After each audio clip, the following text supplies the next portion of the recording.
अब हम लोग देखेंगे रबिंग प्रोसेस। कौन सा प्रोसेस? Rubbing process. तो रबिंग प्रोसेस में क्या होता है, देखिए दो डिफरेंट बॉडी लेना है। कितना? दो डिफरेंट बॉडी लेना है। मान लिया जाए कि ये सिल्क है और ये क्या है, आपका ग्लास है। अब दोनों को रब कीजिए। जब रब करेंगे दोनों को तो एक बॉडी पॉजिटिवली चार्ज हो जाएगा और दूसरा बॉडी क्या होगा, नेगेटिवली चार्ज हो जाएगा। तो ये लिखें, when two body of different material rub with each other then one body gets positive charge and other body gets negatively charge. यानी कि आप समझ सकते हैं कि कैसे होगा। तो एक एग्जांपल है यहाँ, यदि एक ग्लास है और ये सिल्क है तो इसको रब करेंगे तो ग्लास पर क्या आएगा, पॉजिटिव चार्ज, और सिल्क पर क्या आएगा, नेगेटिव चार्ज आएगा। कैसा चार्ज आएगा? नेगेटिव चार्ज आएगा। अगला प्रोसेस जो है वो क्या है, कंडक्शन प्रोसेस। कौन सा प्रोसेस? Conduction process. कंडक्शन का मतलब होता है चार्ज जो है एक बॉडी से दूसरे बॉडी पर ट्रांसफ़र होगा, लेकिन दोनों को कांटेक्ट में लगाएंगे, रब नहीं करेंगे, सिर्फ कांटेक्ट में लाएंगे। यानी कि एक आपका चार्ज बॉडी है, एक आपका अनचार्ज बॉडी है। अब दोनों को क्या करेंगे, कांटेक्ट में ले आएंगे तो इसका जो चार्ज है इस पर भी आ जाएगा। इसी को कहते हैं चार्जिंग बाई कंडक्शन। यानी कि चार्ज क्या होगा, कंडक्शन के कारण ये एक दूसरे को चार्ज हो जाएगा, अनचार्ज बॉडी भी।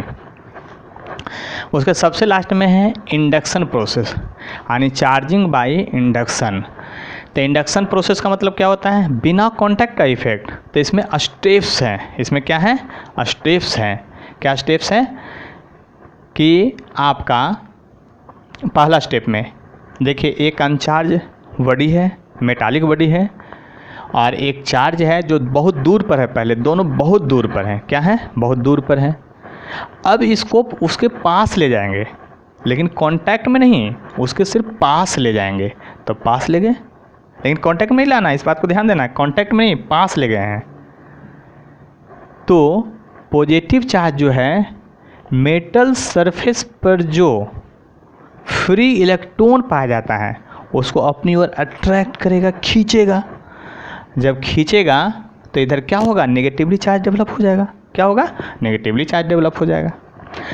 और इधर पॉजिटिव आ जाएगा। जितना इधर नेगेटिव उतना ही पॉजिटिव इधर डेवलप होगा, जितना नेगेटिव उतना ही इधर पॉजिटिव डेवलप होगा।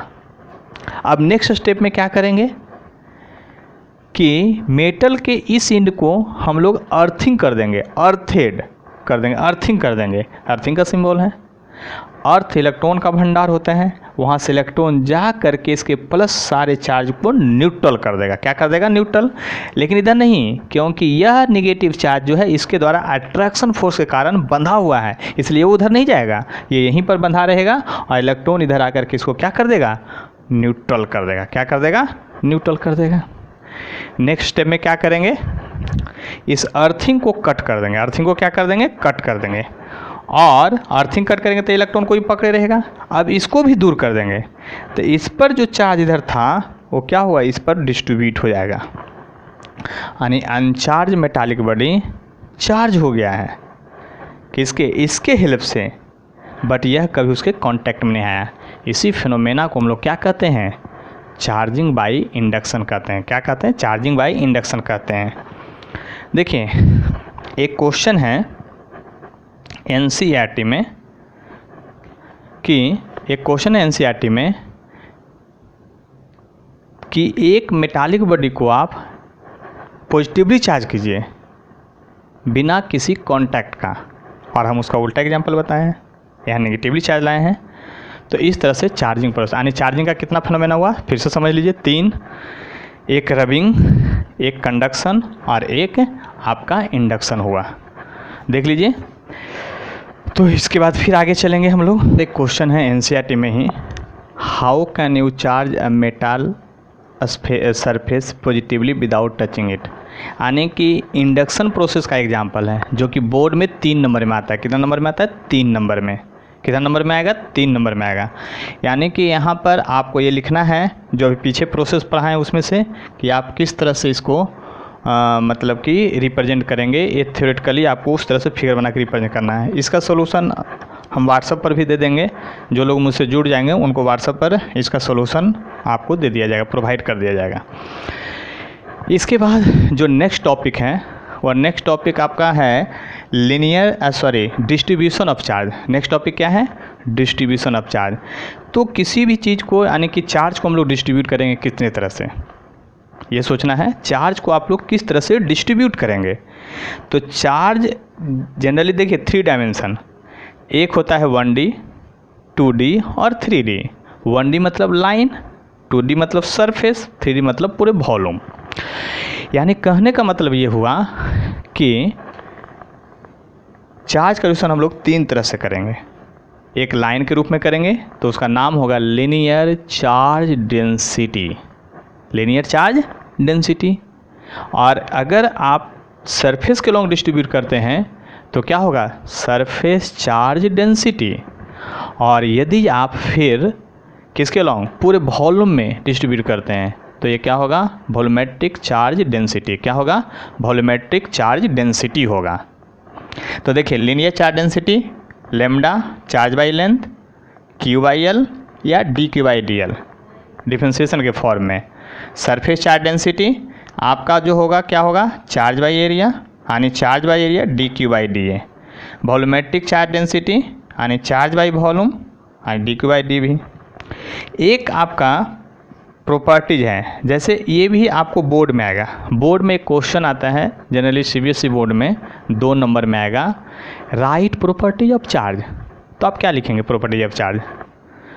सभी स्टूडेंट यही लिखेंगे, charge is scalar quantity, is coulomb, है ना, positive charge attract, positive negative charge attract, like attract, ये सब आपको नंबर नहीं मिलेगा।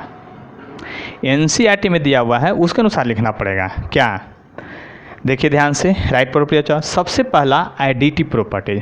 एडिटिव प्रॉपर्टी मतलब देख लीजिए, हाँ एडिटिव प्रॉपर्टी। एडिटिव प्रॉपर्टी का मतलब क्या हुआ? चार्ज स्केलर क्वांटिटी है, उसको सिंपल अलजेब्रिक मेथड से ऐड करेंगे। किस मेथड से ऐड करेंगे? सिंपल अलजेब्रिक मेथड से ऐड करेंगे। यानी कि देख लीजिए सिंपल। उसके बाद क्या है? Conservation of charge. क्या लिखेंगे? दूसरा प्रॉपर्टी कंजर्वेशन ऑफ चार्ज। क्या लिखेंगे? कंजर्वेशन ऑफ चार्ज लिखेंगे। यानी charge can neither be created nor be destroyed but it transfer from one body to another body. यानी चार्ज कंजर्व होगा लेकिन ये ट्रांसफ़र होगा एक बॉडी से दूसरे बॉडी पर।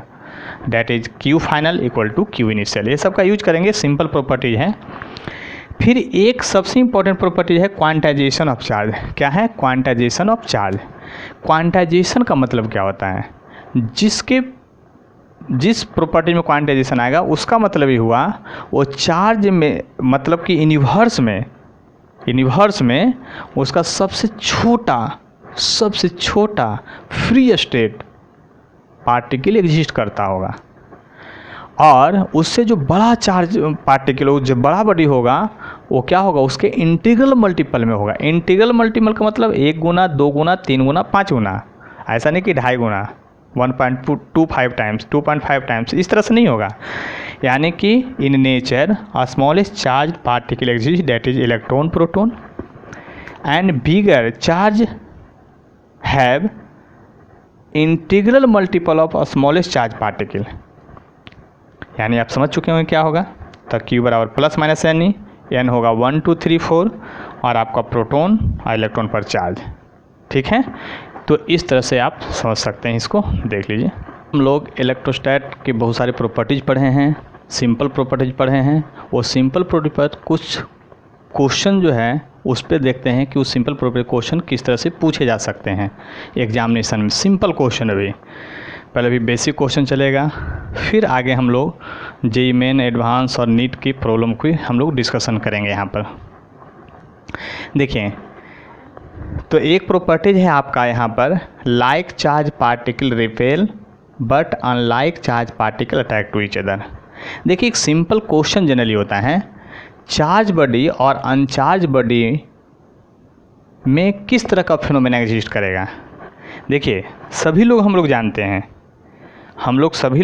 हैं कि यहाँ पर कि अगर ये पॉजिटिवली चार्ज है, ये भी पॉजिटिवली चार्ज है, दोनों में क्या होगा? रिपल्सन। दोनों नेगेटिवली चार्ज हैं, दोनों में रिपल्सन। एक पॉजिटिव एक नेगेटिव, अट्रैक्शन।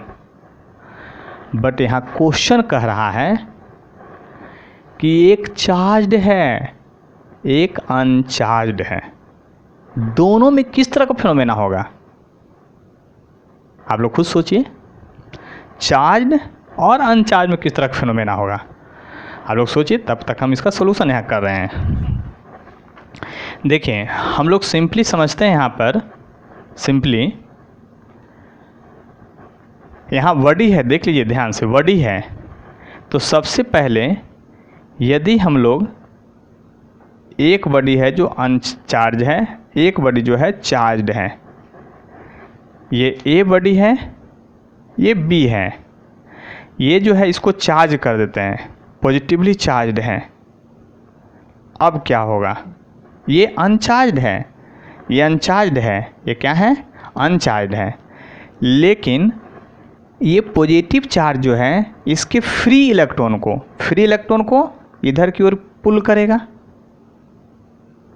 तो जितना इधर आपका नेगेटिव चार्ज डेवलप होगा उतना ही यहाँ पर प्लस चार्ज डेवलप होगा। यानी देखिए, ये अनचार्ज्ड है, ये चार्ज बॉडी रखे हैं, अब फिनोमेना देख रहे हैं, तो ये फ्री इलेक्ट्रॉन को अपनी ओर खींच लिया, इधर नेगेटिव चार्ज है, उधर पॉजिटिव।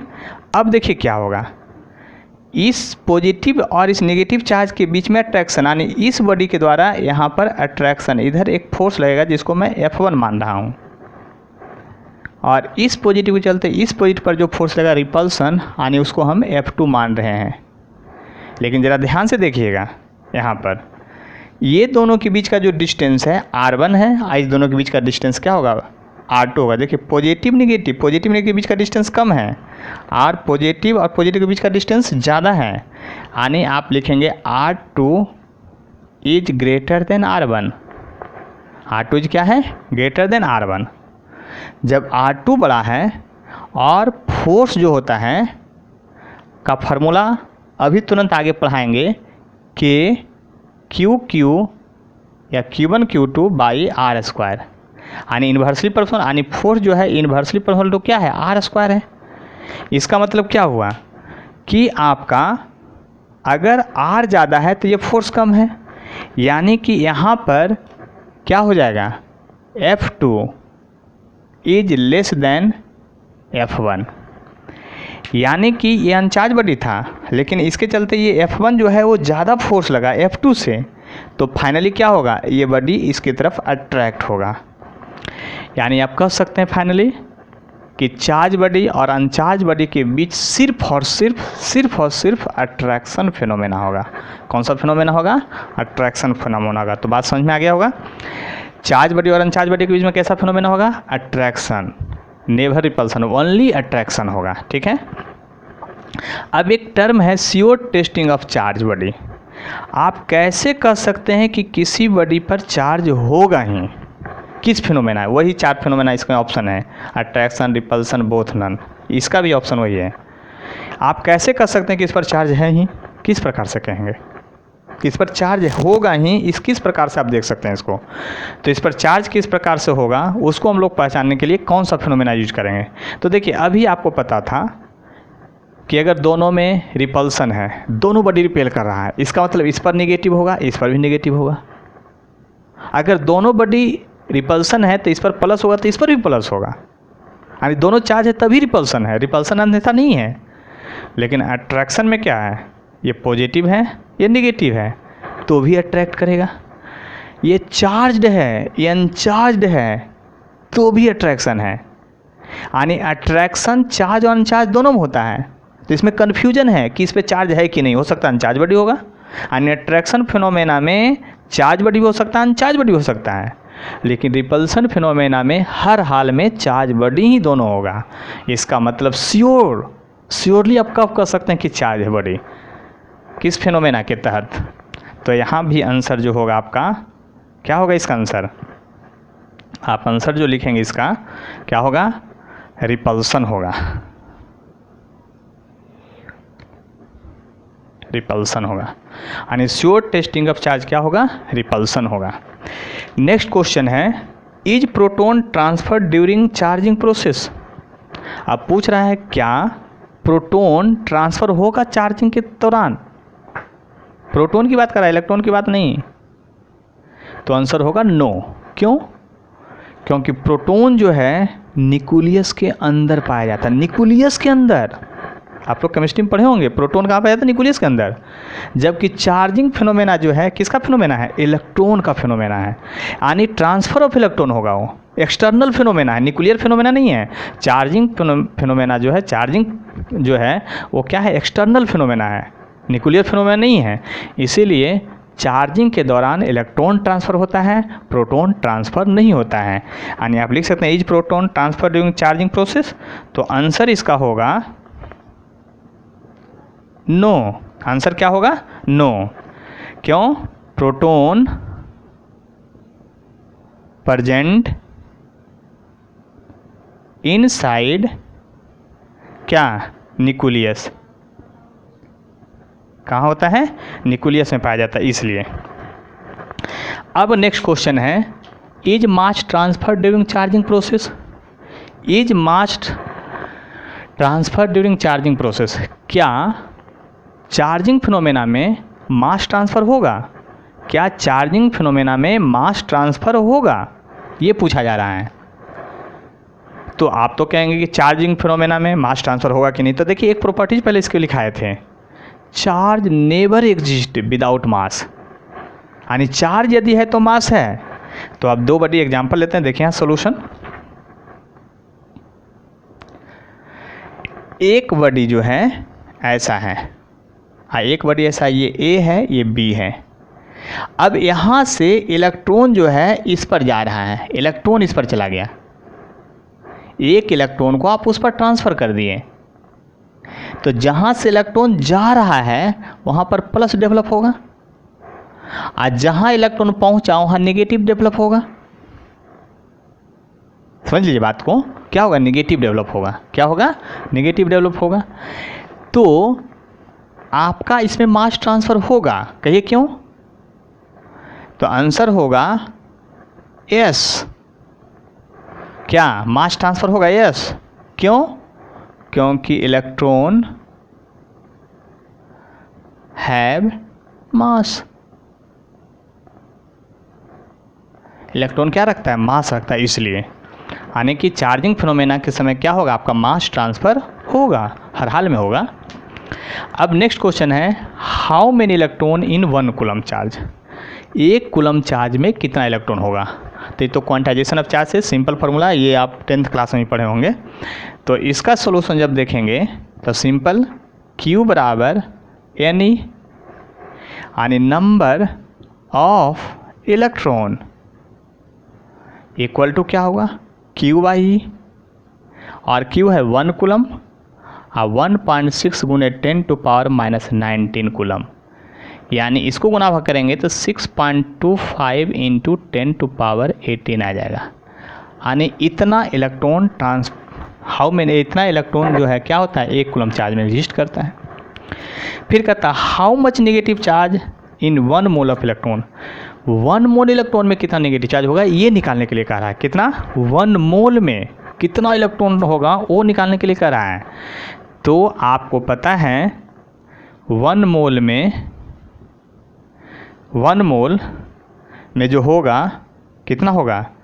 6.023 इंटू 10⁻23 इलेक्ट्रॉन होगा। और आपको चार्ज Q बराबर फार्मूला पढ़े हैं NE, तो इसलिए Q बराबर होगा, आप देख लीजिए ध्यान से क्या होगा। NE इतना 6.023 गुने 10⁻23 और 1.6 इंटू 10⁻⁻19 कूलम। तो इस दोनों को गुना भाग करना पड़ेगा।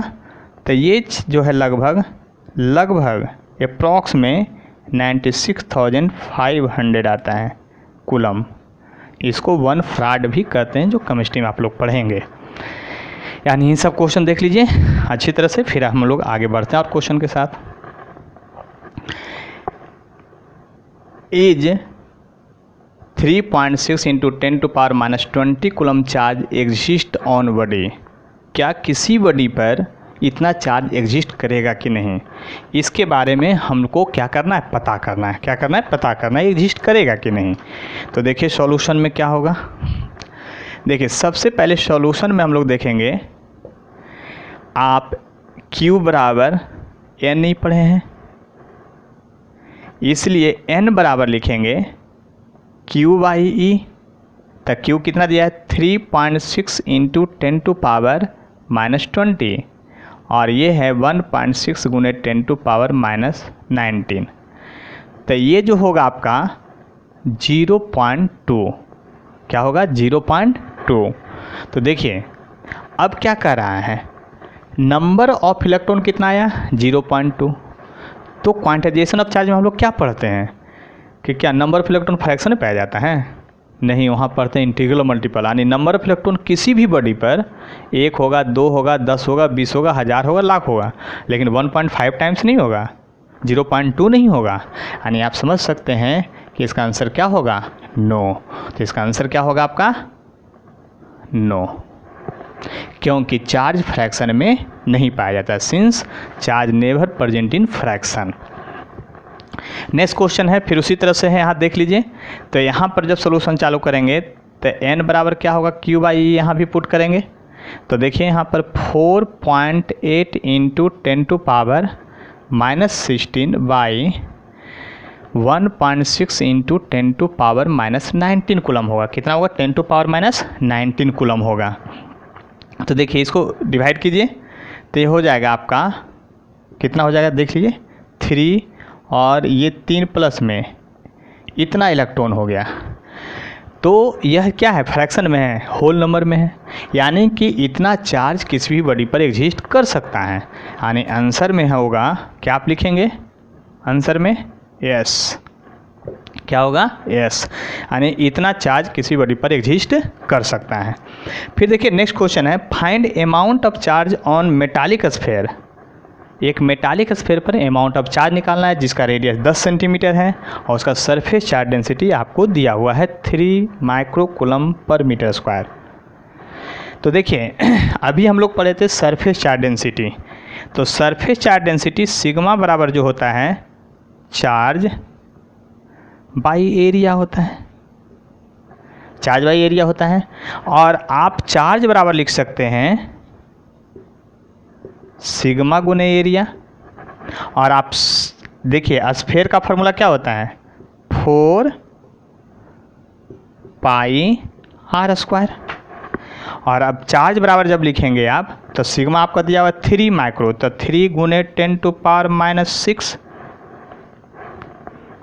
अब यहाँ पर रेडियस जो है आपका सेंटीमीटर, इसको मीटर में लेना है, तो 4 पाई और इनटू रेडियस क्या है सेंटीमीटर में, तो 0.1 मीटर का whole square.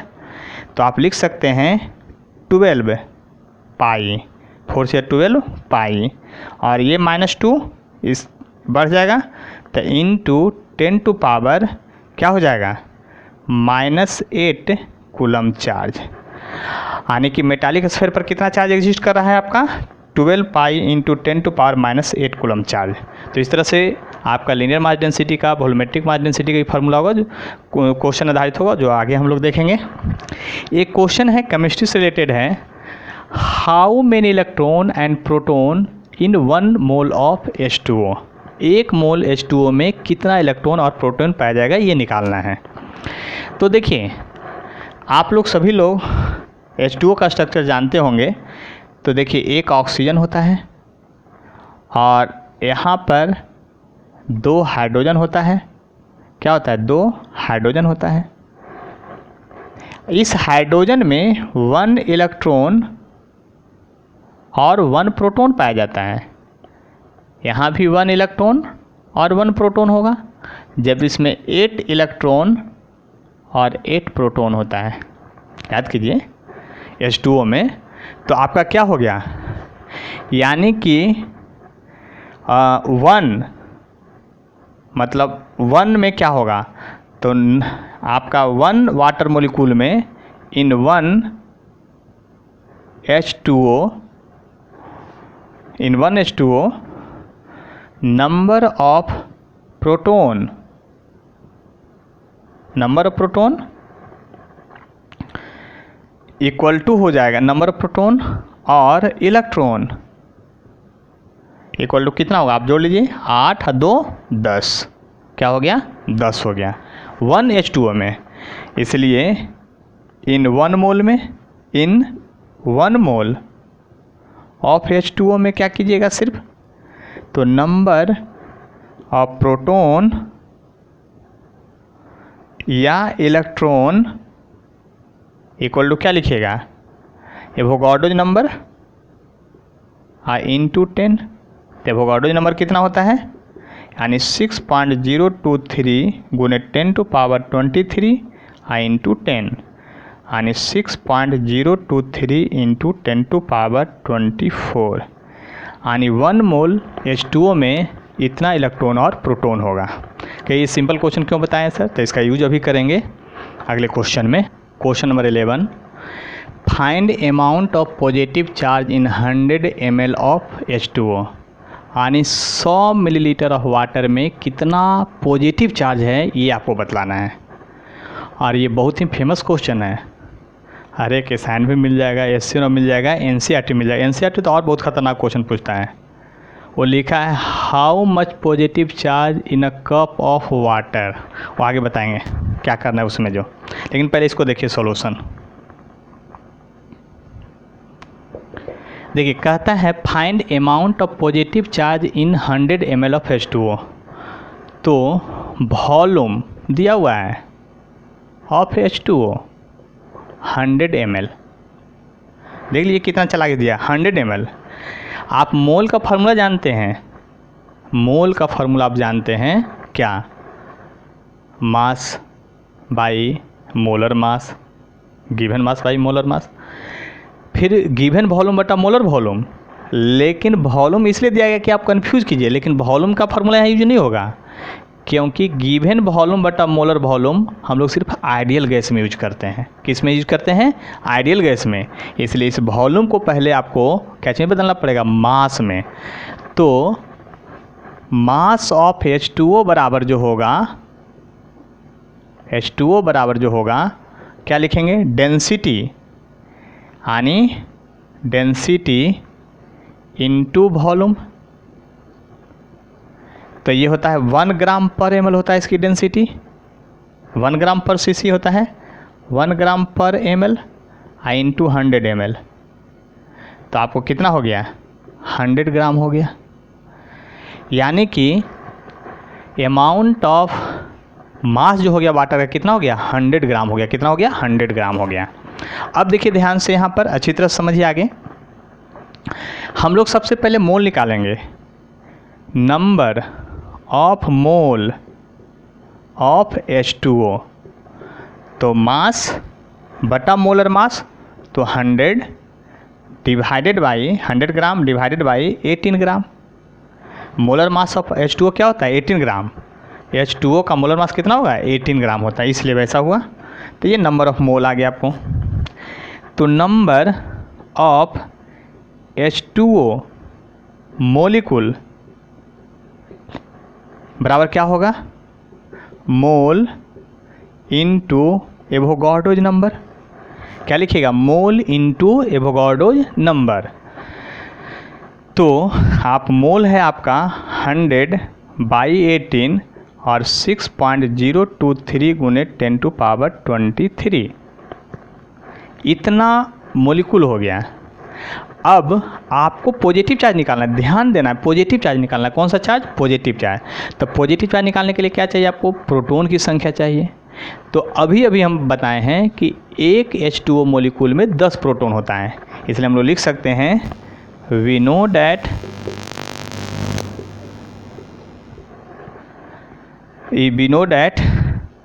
in 1 H2O, we know that in 1 H2O में कितना होता है, 10 प्रोटॉन होता है। कितना होता है, प्रोटॉन।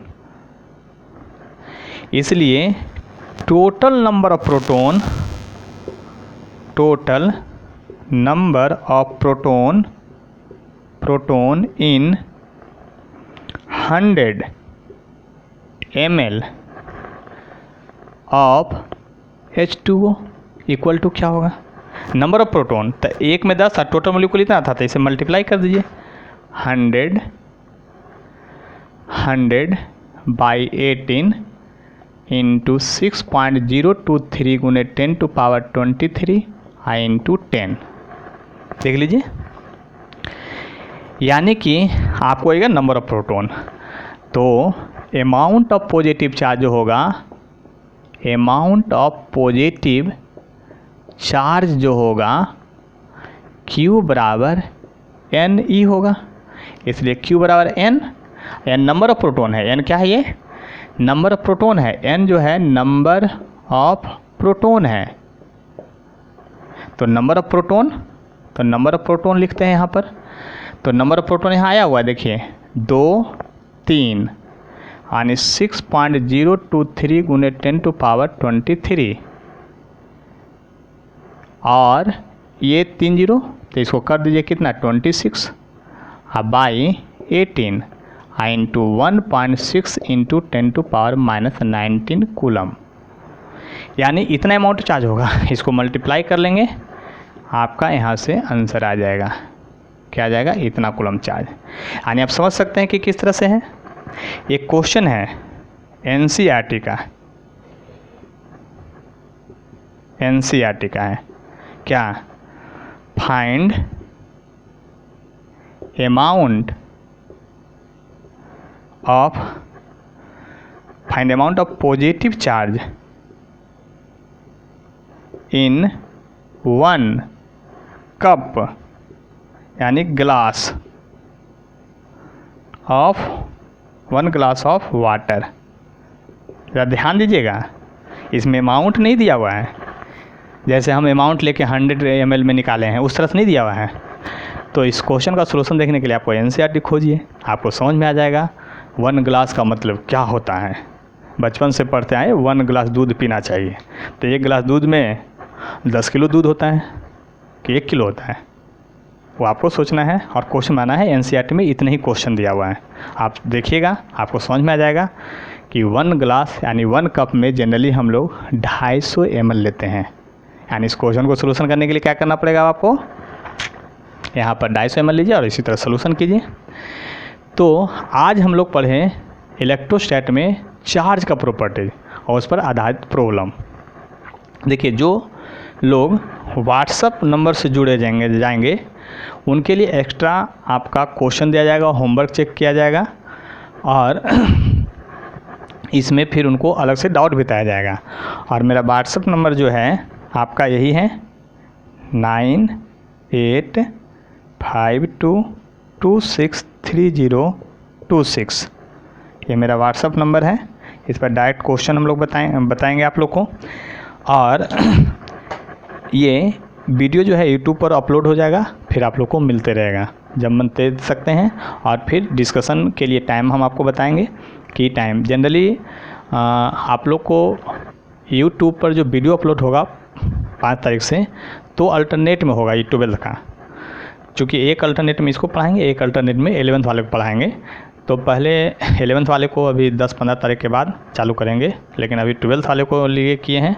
तो इसमें क्या है, आपको यूट्यूब पर वीडियो मॉर्निंग में लगभग 10-11 बजे को डाल दिया जाएगा और इवनिंग में, और जब रहेगा वहाँ पर तो इवनिंग में आपका क्या रहेगा, डाउट के लिए टाइम रहेगा। जनरली वो व्हाट्सएप में जो जुड़े रहेंगे उनको खुद ब खुद वहाँ पर चला जाएगा कि डाउट कब क्लियर किया जाएगा, वहाँ पर मैसेज इन्फॉर्मेशन चला जाएगा।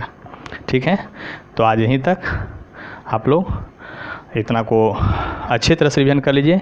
इलेक्ट्रोस्टैट बहुत कंसेप्चुअल चैप्टर है और रिवीजन रहेगा तभी फिर आगे समझ में आएगा। इसमें लैक ऑफ क्लास के कारण आपको बहुत घाटा हो सकता है। Thank you.